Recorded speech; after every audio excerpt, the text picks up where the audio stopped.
Welcome back to Inc. and thank you so much for joining us today. Also, thank you for your feedback and response on our very first conversation. I was not expecting that response, so thank you. I'm excited for today's conversation as we look at the 5 stages of grief. I have with me Martyn Greenway. He's a psychotherapist, a counselor. He's lectured on the topic before. And so I'm excited for us to delve into the 5 stages of grief, which I think is a timely topic. During this season of lockdown, we're all grieving and missing something. If you're anything like me, you're missing your old life and grieving what life used to be like. Or maybe you've lost a job, or even worse, maybe you've lost a loved one.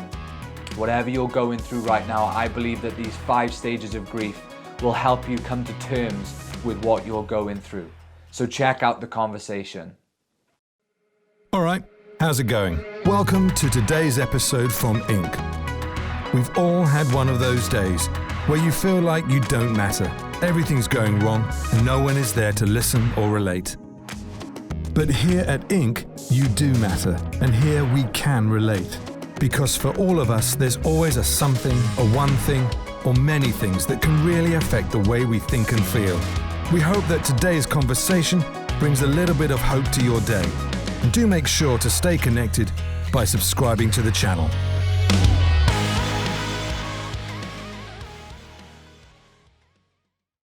Mr. Martyn Greenway, the legend himself. How are you doing today?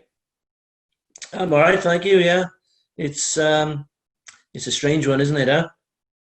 Strange season, and even stranger to be having one of our many conversations recorded for the world to listen into. Yes, we have. We certainly have spoken at length, haven't we, on very many occasions.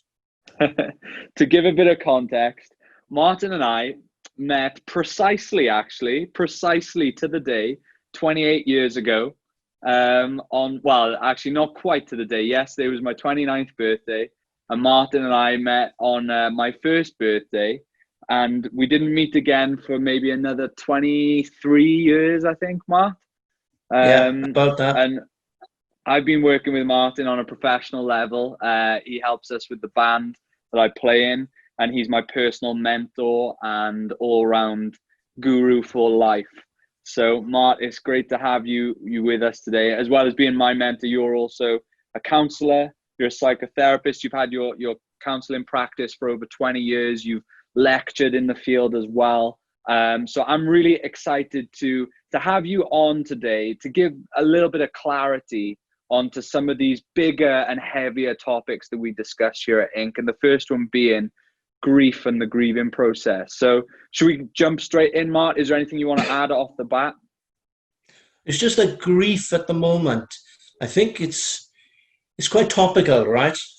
In as much as there are a number of people right now suffering from grief, in as much as things that they had become familiar with, had grown familiar with, have been removed.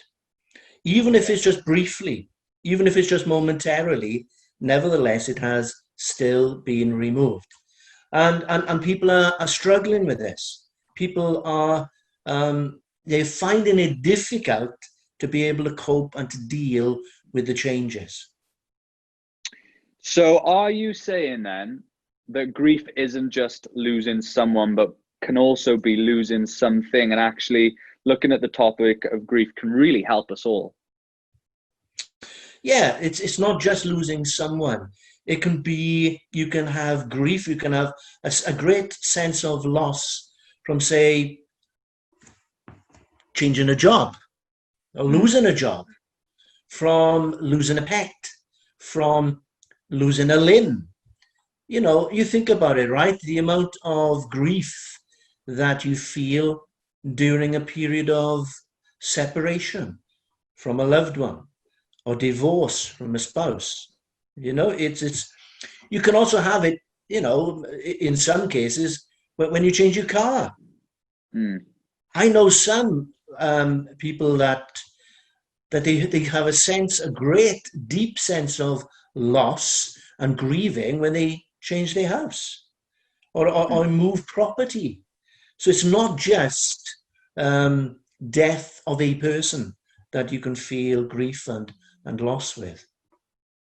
I think right off the bat, that's a good thing to establish. So when we talk about grief, it can come in so many different shapes and forms and can be triggered from so many different things. So this is something that really, whether you've lost a person or not, this applies to us all really. So one of the things, Mark, that came up in topic of conversation when we were looking at this topic was the phases of grief. And a friend of mine, Dan, on our episode, he talked about the kind of the three distinct phases that he went through. There was the first one, which wasn't helpful, which was partying and drinking too much.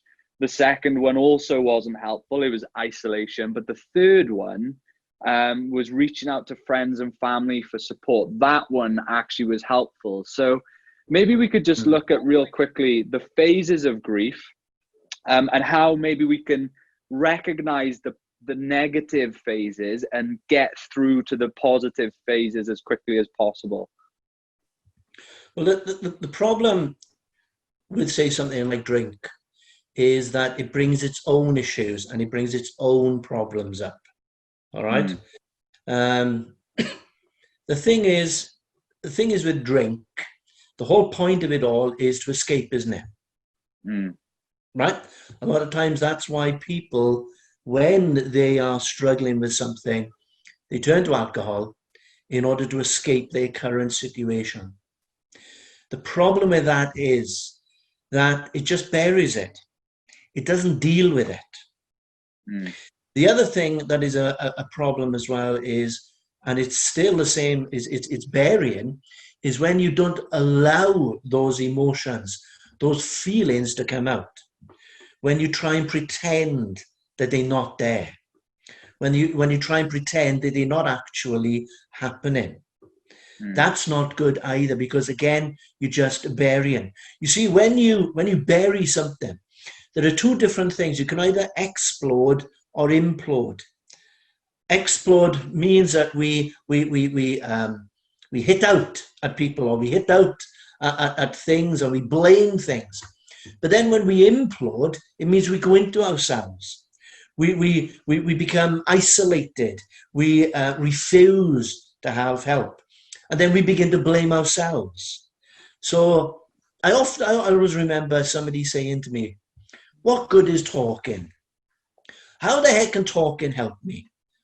You know, talking is not going to change things. And no, it's not going to change things. But what it does is it enables you to not allow that toxic, you know, that stuff within you to fester. Because that is the danger, is the toxic stuff. Now, with grief, you are going to have certain things that are going to affect you. And they are supposed to affect you. Because when you begin to try and deny the grief, that's then is what happens is that you go inside. You begin to implode. You refuse to accept what's going on. And so that's the whole point of denial. Just sorry to interject, but how can, if that's happening to someone, how can you kind of stop it and say, okay, this is happening, I'm imploding or I'm self-destructing? How do you kind of cut that and stop? Well, it's important to understand that there are 5 areas of grief. Okay, you've got denial, you've got anger, you've got bargaining, you've got depression, and then you've got acceptance of it. Now, the first area, denial, that is the first stage of grief. And really, it's our first connection with this area of sudden loss. And obviously, depending on the depth of the relationship, will depend on the extremity of the loss that you will feel. You see, when we have loss, immediately what happens is that we begin to feel that there is the fear of upheaval, or the fear of changes, and the fear of what may be happening. So it's very often common for people to deny and to try and initially deny what has happened, in order to subconsciously not feel and to avoid sadness. And you see, when we have sadness, when we have loss, we've got to understand it is natural.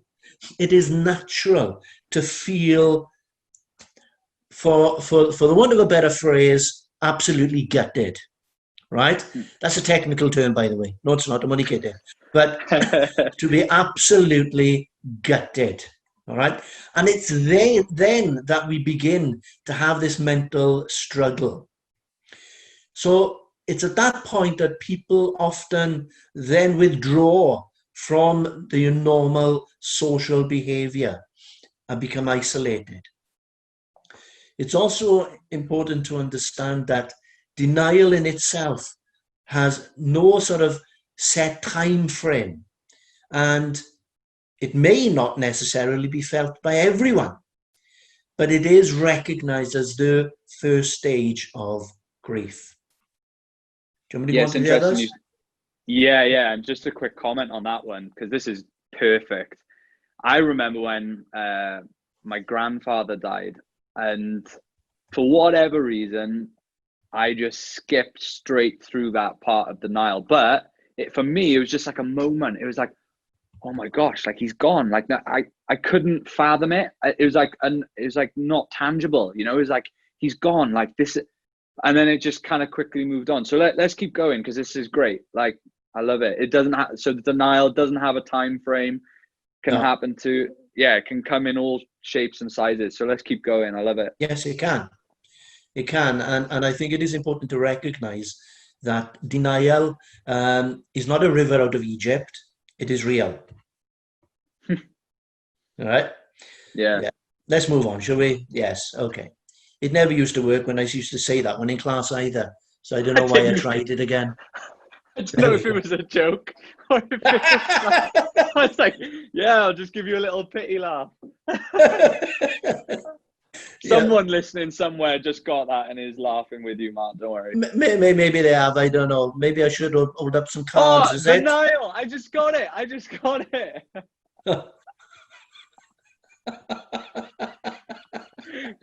No, keep going. That is funny. Oh, this is good. Let's move on from denial. Yeah. Okay. Let's move on.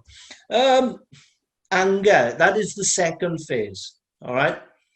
And naturally, people become upset from it, and but what happens is that they become upset with the person, because they begin to point the finger and they begin to blame them for making them feel the way that they do. Because when you think about it, they are the one that caused your grief. They are the one that created and began and was and is the reason for the way that you feel at the moment. So you see, the thing with anger as well is that the likelihood is that you feel as though your life is in total disarray. And this is the other problem, okay? That anger can also help the grieving person to focus on things. You see, when you're grieving, it means that you can't make sense of what's going on. It's a nonsensical situation. How can this person whom I love so very, very much just leave me, just go, up and go, right? How can they actually do that to me? If they loved me, they wouldn't do that to me. Can you understand that? Yeah. And so what happens is that when they have this anger, they have a point and they have a reason for the anger, and they have a focus upon which to aim their anger at, and that is the deceased. All right. The other part of the anger is that they can't understand why that they should be left alone. Because how are they going to be able to cope? How are they going to be able to deal with being on their own? So that then brings up another avenue of anger. And then they also then, at times, they can become angry at themselves, feeling as though they should have done something more. Could they have done something more? Is it because of them that the person has gone? Even though, you know, in every case, other than murder, obviously, but in every other case, then it's not their fault. But they begin to second guess themselves and begin wondering, hang about, is it me? Am I to blame? Am I at fault here? So this is the second part of the loss and the grieving process, is anger. And again, anger is a natural process, it's a natural emotion to have. See, the thing with anger is that, think about it, right? It's one of the earliest emotions that we feel as a human being, anger. And so when something awry begins to happen to us, when something goes wrong, oftentimes it is anger that we latch onto first. And then when we've had time to think about things, then we begin to realize, maybe anger in itself isn't the right way forward.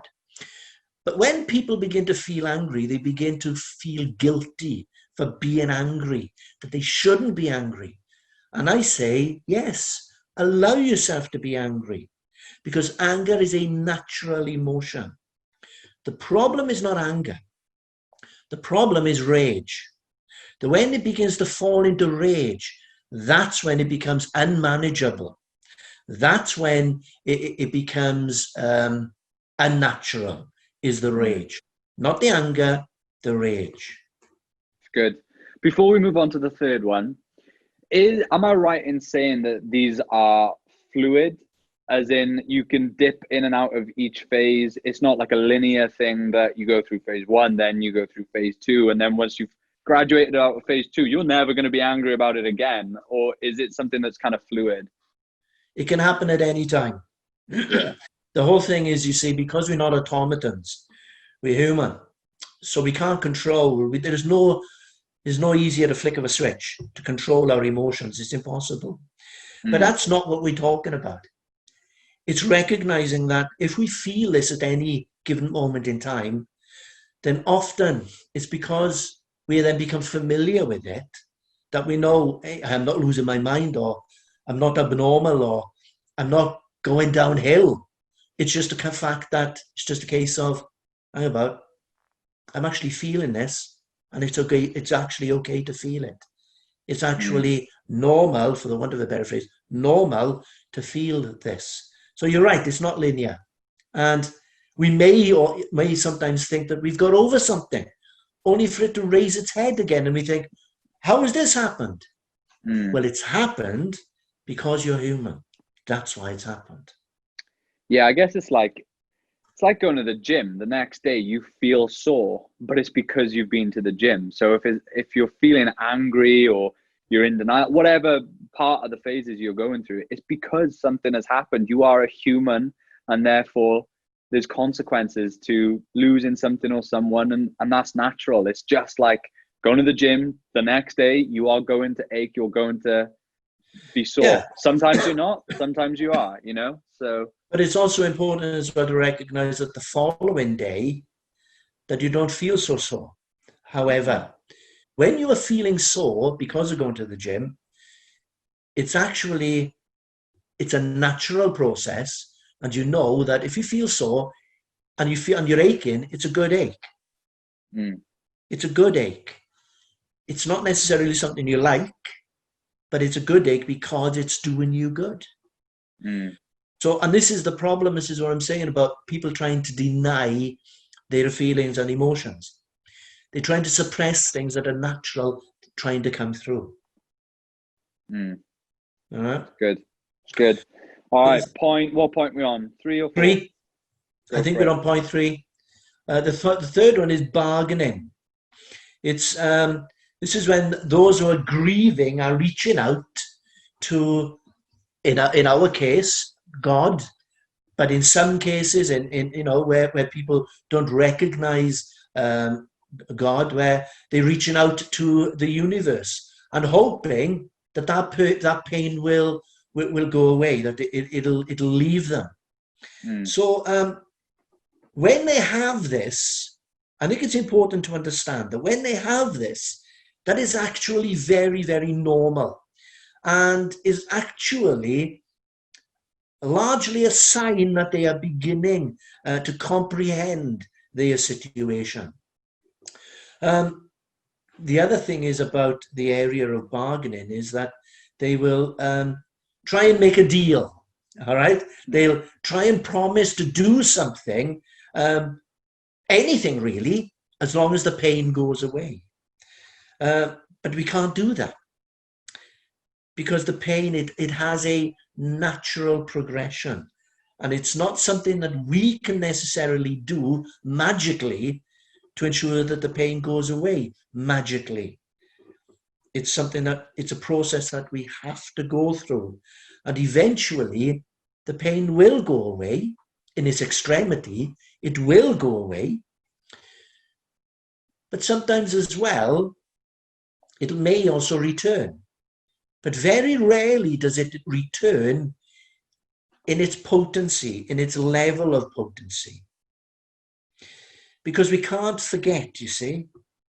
Why would we want to forget that person that meant so much to us? Why would we want to forget them? But the initial, the severity of the initial pain won't be the same.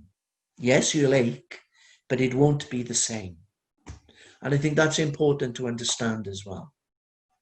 Is it within this bargaining phase that people may turn to the likes of drink and drugs to try and bargain their way through it, of this will make me feel better, but only for a moment, sort of thing?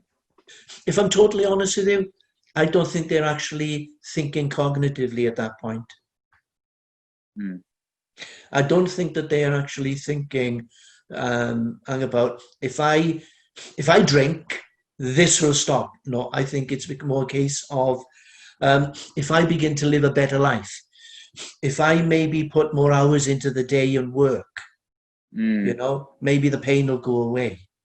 That's the type of thing, that if I go to church more, maybe that means the pain will go.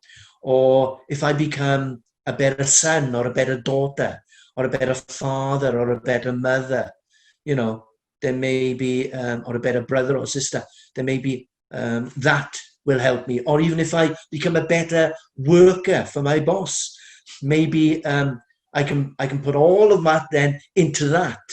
Maybe that will take the pain away. That's what we're talking about. Yeah, that makes sense. Cool. Yeah? Point 4, let's hit it. Okay, so the fourth one is depression. All right, it's certainly one that people are familiar with, only in as much as they've heard of it.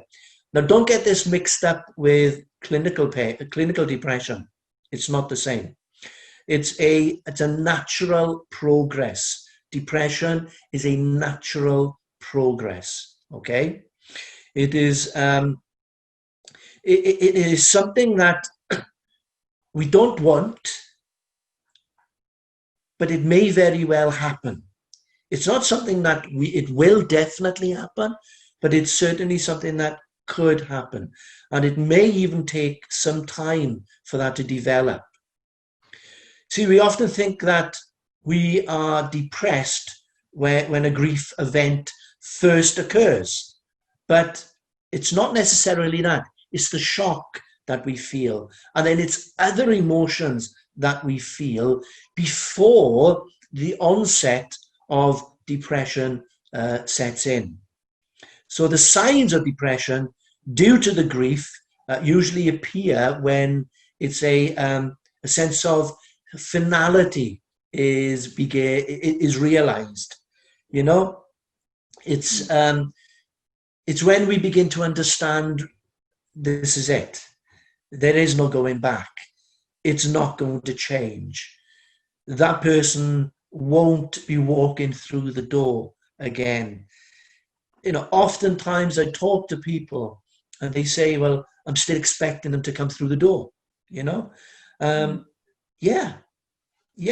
understandable, because when you've lived with a person for as long as that, it's only a natural thing to expect to see them again. And then when they don't, that is very confusing. That is hurtful. That is difficult to come to terms with. But then when you, over a period of time, when you begin, when the finality sets in and you actually begin to make sense of what's going on, because it's a nonsensical situation, that when you begin to make sense of what's happening, it's then that you realize, hang about, I'm never going to see them again. And it's then that the depression begins to set in. I guess if you're going through that bargaining phase and you're noticing it's not working and you're like, oh, actually, I can't buy myself out of this. I can't work harder. I can't do anything. This is my reality for right now in this moment. And that's when, bang, that depressive state hits. So that's step 4. What's next after the depression? Well, then after that, then it could take a little time. It could be a little bit of time between the 4th and 5th, because the 5th one is acceptance. All right. Where the person who is grieving is at a point in their life where they're experiencing grief that is no longer that they are looking backwards and trying to recover from the life that they once had and the loss of the life that they once had with the deceased. But it's actually recognizing and understanding that their life has now changed completely forever. And it's never, ever going to be like it was, you know? And then what happens is that once they begin to realize this, once they take on board the fact that things are never, ever going to be the same, it's then that they take stock of their situation, and it's then that they begin to really begin to become familiar with their emotions. At that point, you will then probably feel a vast array of emotions that will be brought up because of the grief. But what's happening is, during the 5th stage of acceptance, is that they are beginning to embrace the idea that they are now reaching a point in their lives that they've never been before. There is no precedent for it. It's completely new. And this is what I'm saying, that during this time of lockdown and isolation and separation, there's no precedent for this. We haven't been this way before. Yeah. And I think this is the reason why you're finding a lot of people are kicking against it, because they can't accept that life will never be the same again. And it's at this point of acceptance that people then begin to accept the fact that they're on the horizon of a new beginning of their life. And their life will never be the same again. So good. It's so good. And when I think about this season that we're in, I think I've been stuck for so long in that, you know me so well, in that bargaining phase where I'm like, if I just do this, I'll fix it. Life will be back to normal. And actually it was, Yeah. I was speaking with Sam, for those who don't know, the lead singer in the band, over the weekend, and we were saying, I think we finally accepted that if nothing was to change, that guess what? We're still here. We're still the same person. We're going to be Yeah. okay. And I think getting to that point of acceptance is just such a crazy and different journey for everybody. There's kind of no one size fits all to get to that point of acceptance. So just maybe as a No. last quick question, Well, Mark. it's just, I just want to answer this one, all right? That it's Yeah. like when somebody loses their job suddenly. Immediately what happens is they begin to think, well, what am I going to do about money? How can I cope with this, enforced inertia? How am I going to be able to deal with this? What are people going to think about me? But then after a period of time, they begin, well, hang about. It's not that bad after all. Yes, I need to find another job, but it's not something that I can change. It's happened and I just got to get on with things. And they do. Yeah, it's good. So for someone watching today that is maybe stuck in this grieving process on one of the phases, just maybe if you could, is there a quick answer or some best practices for working your way through the phases quickly to get to the point of acceptance? Are there some things that you can implement in your life to work through this grieving process as swiftly and as effectively as possible? Yes. Well, and no, there are and there isn't. First of all, don't deny your emotions. If you're hurting, it's actually okay to be hurting. The other thing is that there's no such thing as a grief pattern. There's just grief. There's no right way or wrong way to grieve. There's just grief. Some days you'll be okay, other days you won't. Even some moments you'll be okay, and other moments you won't. It's like, in some cases, I meet with people who are grieving, and they find that some of the memories that they have of the person makes them laugh. And then they think, well, hang about, I shouldn't be laughing. So they feel disingenuous, and they feel as though they shouldn't be laughing. And so they try and push that away. So what I'm saying is, allow all of those memories to come in. Allow all of those memories to envelop you. Every single memory, whether it's a memory that makes you laugh or cry or whatever, allow every one of those memories to come in.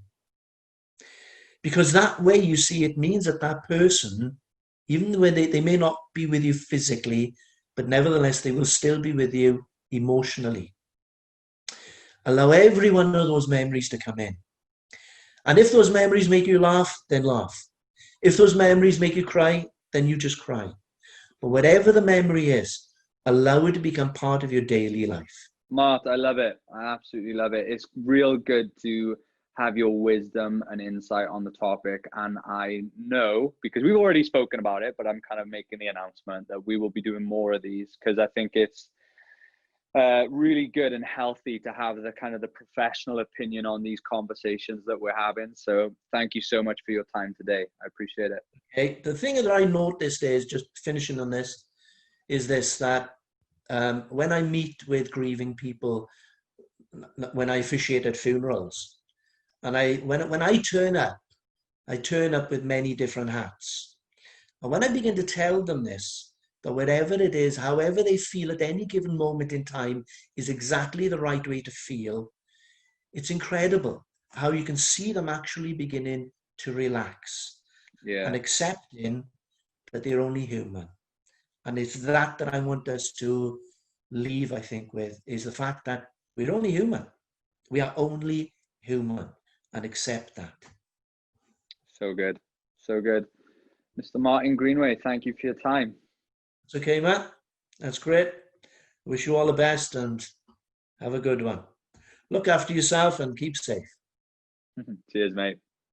Bye. I hope you guys enjoyed today's conversation and take something from it. As I said at the start, we're all grieving something. Right now, I am grieving the loss of my old life pre-lockdown. Before this chaos and craziness, I was on tour with my band in America, and I am grieving my old life right now. And as I go through the grieving process, I finally got to the stage of accepting that this is our reality right now. And out of that acceptance, these conversations were born. And my hope for you today is that in the midst of the darkness, you'll find the light at the end of the tunnel. You'll find that little bit of hope where something good can be born out of a dark situation. Hi, you still watching?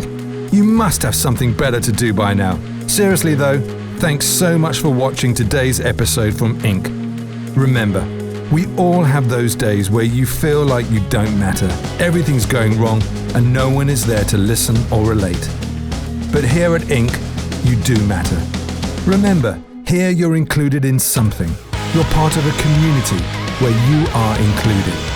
We want to inspire your future and bring a little bit of hope to your day. And before we wrap up, please do subscribe and stay connected to Inc. so we can continue to give you content that delivers a little bit of hope. See ya.